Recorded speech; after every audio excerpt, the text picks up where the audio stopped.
Bienvenue sur EM News, nous allons donc voir aujourd'hui l'agriculture biologique, ainsi que tous les produits qui en sont dérivés, tels que donc l'alimentaire, premièrement, comme ces bananes ou ces pommes, comme vous le voyez, certifiées AB, donc de l'agriculture biologique, mais aussi des produits cosmétiques, tels que cette petite crème de teint, à 99% d'origine naturelle, ou encore des produits textiles. Nous avons donc notre reporter Geoffroy Tesson sur place pour interviewer Fabrice, un agriculteur, pour nous parler de l'œuf. Il va encore avoir tendance un peu à se développer tant que les agriculteurs bio accepteront de vivre globalement de subventions et de compensation financière. Après, parce que bon, c'est énormément compensé, quoi. Et je dirais aujourd'hui, le bio, je pense qu'en plus, dans certains pays, je dirais la connotation bio est tout simplement fortement contournée. Parce que bon, les contrôles ou les normes qu'on demande aux producteurs bio ne sont pas forcément les mêmes. Et puis de toute façon, la culture bio, on sait très bien que ce sont des rendements moindres. Et maintenant, nous allons donc recevoir deux intervenants juste après la pub. Trouble du sommeil? N'hésitez plus. Prenez Euphytose. Produit NF certifié 100% d'origine naturelle. Maxime René, nous voulions donc savoir quel est le principe de la consommation. Alors c'est très simple. Depuis quelques années, tout d'abord, nous avons constaté une évolution chez le consommateur. On parle désormais de consommateur.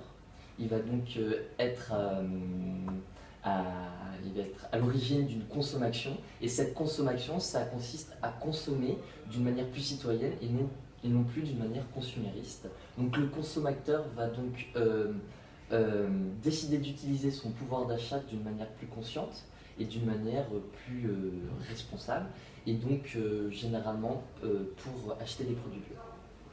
Camille Valère, pourquoi avez-vous décidé de vendre des produits biologiques contrairement à Maxime qui s'est porté sur un marché beaucoup plus hétérogène? Alors donc depuis quelques années, j'ai décidé de me lancer donc, dans la vente de produits biologiques, puisqu'effectivement c'est un marché en forte croissance, parce qu'il y a de plus en plus de consommateurs, comme l'a dit avant Maxime, aujourd'hui en France particulièrement.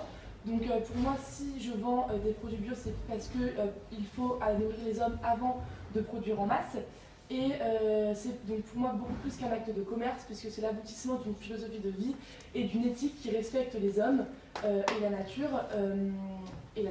Et c'est un acte aussi citoyen, puisqu'effectivement c'est respecter le développement durable dans son aspect à la fois économique, social, mais aussi environnemental, puisqu'il y a un respect des terres.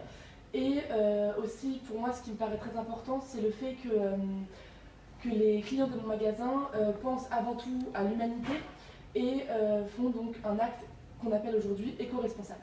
Tout comme nous, c'est très simple, nous aussi nous avons dû nous diversifier pour pouvoir répondre à cette demande qui est en hausse sur les produits bio.